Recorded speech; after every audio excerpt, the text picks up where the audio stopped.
दोस्तों, आज पूरे देश के दिमाग में एक ही सवाल घूम रहा है। वो सवाल जो हर मतदाता, हर नागरिक के दिल में चुभ रहा है।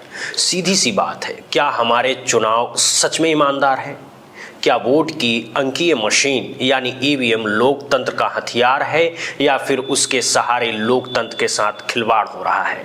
और अब ये सवाल सिर्फ किसी विपक्षी नेता के मुंह से नहीं, बल्कि खुद सत्ता पक्ष के एक बड़े चेहरे, मोदी सरकार के केंद्रीय मंत्री और बिहार के पूर्व मुख्यमंत्री जीतन राम मांझी जी के मुंह से सामने आया है। ये कोई छोटी मोटी बात नहीं है, ये एक बम है जो चुनावी व्यवस्था की बुनियाद पर ही चोट कर रहा है। सुनिए, बिहार में जो मामला सामने आया है वो सिर्फ बिहार तक सीमित नहीं है। ये तो एक सैंपल है, एक नमूना है पूरे सिस्टम का। जीतन राम मांझी जी ने कैमरे के सामने खुलकर कह दिया है, सुन लीजिए, कि जो उम्मीदवार 2700 वोट से हार रहा था उसे अधिकारियों से सिटिंग करवाकर जिता दिया गया, और जो 1600 वोट से हार रहा था अगर उसकी जानकारी होती तो उसे भी फिर से पलटकर जिता दिया जाता। इस साल वो मात्र 1600 वोट से हार रहा। दुर्भाग्य हमारे है, उनका का दिमाग हो गई, हमरा से बात न करें और सीधे मैदान छोड़ के भाग गए। अब इस पर गौर कीजिए आप लोग। यहाँ सवाल ये नहीं है कि ये बयान सही है या गलत, सवाल ये है कि ये बात उनकी जुबान पर आई कैसे, ये शब्द निकले कैसे। अगर चुनाव की प्रक्रिया पूरी तरह पाक साफ होती, पारदर्शी होती, तो ऐसे शब्द किसी के मुंह से निकलते ही नहीं। ये तो वैसे ही है जैसे कोई चोर खुद कह दे, हाँ मैंने चोरी की है। जब तक मन में ये बात बैठी नहीं होगी तब तक ऐसे खुलासे नहीं होते। और फिर देखिए चुनाव आयोग का रवैया, जब भी विपक्ष या कोई आवाज उठाता है तो चुनाव आयोग तुरंत कहता है, सबूत लाओ। सबूत कहाँ है? अरे भाई, ये वीडियो, ये रिकॉर्डिंग, ये क्या है? क्या ये सबूत नहीं है? क्या केंद्रीय मंत्री सीधे कैमरे पर बोल रहे हैं कि हारने वाले को जिता दिया गया, अधिकारियों से बात हुई, फोन चले, नतीजे बदल दिए गए? इससे बड़ा सबूत और क्या चाहिए? क्या चुनाव आयोग को इंतजार है कि कोई ईवीएम उठा करके उनके दफ्तर में रख दे जिस पर लिखा हो मैंने गड़बड़ी की है? सबसे हैरानी की बात तो यह है कि यही चुनाव आयोग जो विपक्ष के किसी भी छोटे बड़े कार्यक्रम, किसी भी योजना पर तुरंत रोक लगा देता है, नोटिस जारी कर देता है, वो आज पूरी तरह खामोश है। सुनसान सा माहौल है। जिस तरह की गंभीर आरोप लगे हैं उस पर तुरंत कार्रवाई होनी चाहिए, जांच शुरू होनी चाहिए, लेकिन नहीं, सब कुछ शांत है। देखिए, मुद्दा ईवीएम तक सीमित नहीं है, मुद्दा है सेटिंग का, मुद्दा है अधिकारियों से बातचीत का, मुद्दा है फोन चलने का, मुद्दा है कि एक मंत्री सीधे कह रहे हैं हम चुनाव हरवाते हैं और जिताते हैं। ये सुनकर हर उस मतदाता का सिर शर्म से झुक जाना चाहिए जिसने लोकतंत्र में अपना विश्वास रखा, लंबी लाइनों में खड़े होकर वोट डाले। तो सवाल फिर वही आता है, क्या हमारे वोट सुरक्षित हैं? क्या हमारी आवाज सही मायनों में गिनी जाती है, या फिर वो सब कुछ दिखावा है और असली खेल तो कहीं और कुछ और लोग बैठकर तय कर रहे हैं? ये सवाल अब सिर्फ बिहार का नहीं रहा, ये सवाल हर उस राज्य का है जहां चुनाव होते हैं। ये सवाल हर उस नागरिक का है जो लोकतंत्र में भरोसा करता है। चुप्पी इसका जवाब नहीं हो सकती।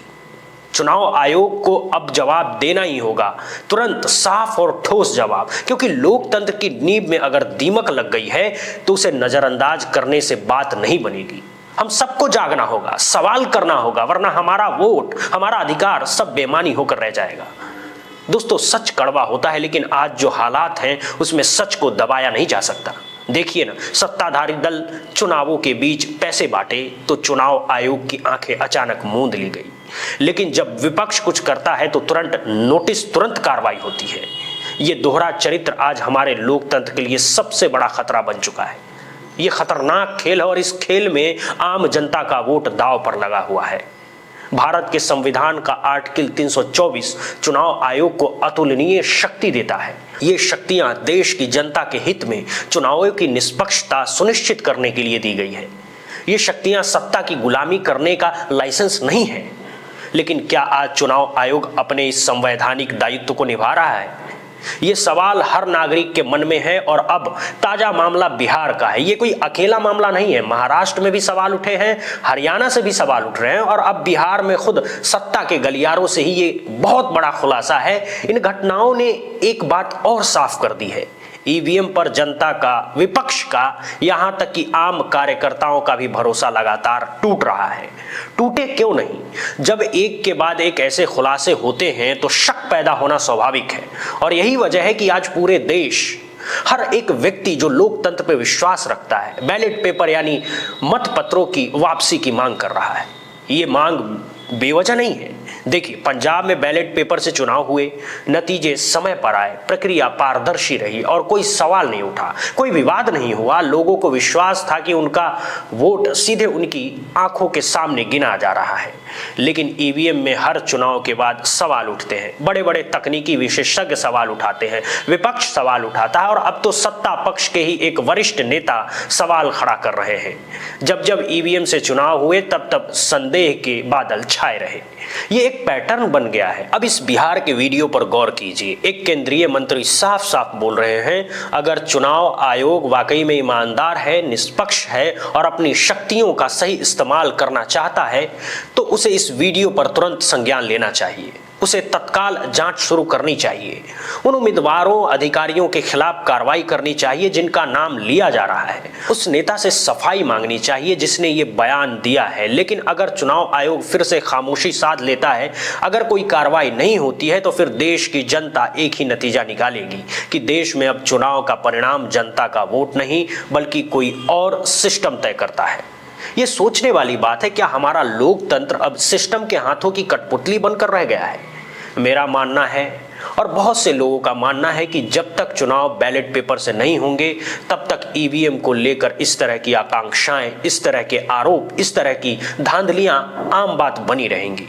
बैलेट पेपर में पारदर्शिता है, विश्वास है, आप वोट डालते हैं, आपकी आंखों के सामने में मतपेटी में जाता है और आपकी आंखों के सामने ही उसे गिना जाता है। यह प्रक्रिया सीधी और स्पष्ट है। अब बिहार के इस पूरे मामले में सबकी नजर चुनाव आयोग पर टिकी है। जिस तरीके से मोदी जी के अपने ही मंत्री ने इतना बड़ा खुलासा किया है, उसके बाद चुनाव आयोग क्या करेगा? क्या चुनाव आयोग इस पर संज्ञान लेगा? क्या चुनाव आयोग सामने आकर इस मामले में अपना पक्ष रखेगा और जनता को आश्वस्त करेगा, या फिर ये सब दबा दिया जाएगा? विपक्ष लगातार मांग कर रहा है कि बिहार के उन चुनाव क्षेत्रों में जहां ये आरोप लग रहे हैं वहां दोबारा चुनाव करवाया जाए। ये मांग न्याय संगत है। जब चुनाव प्रक्रिया पर ही इतने गंभीर सवाल उठ रहे हैं तो दोबारा मतदान ही एक रास्ता है। बहरहाल देखना यह होगा कि क्या सचमुच विपक्ष की ये मांग मानी जाती है या नहीं। क्या चुनाव आयोग जनता के भरोसे के कायम रखने के लिए कोई ठोस कदम उठाएगा या नहीं, या फिर ये मामला भी फाइलों में दबकर रह जाएगा। दोस्तों, ये सिर्फ एक पार्टी विपक्ष का मामला नहीं है, ये हर उस भारतीय का मामला है जो चुनाव में वोट डालता है। हमारी आवाज, हमारा वोट, हमारा लोकतंत्र, इन सब की रक्षा होना चाहिए। हमें जागरूक रहना होगा और अपने अधिकारों के लिए आवाज उठानी होगी। आशा है चुनाव आयोग इस गंभीर मामले में त्वरित और न्याय संगत कार्रवाई करेगा, वरना लोकतंत्र के मंदिर में लगी ये दरार और भी गहरी होती चली जाएगी। दोस्तों, आज के लिए बस इतना ही। बहुत बहुत धन्यवाद दोस्तों, बहुत बहुत धन्यवाद।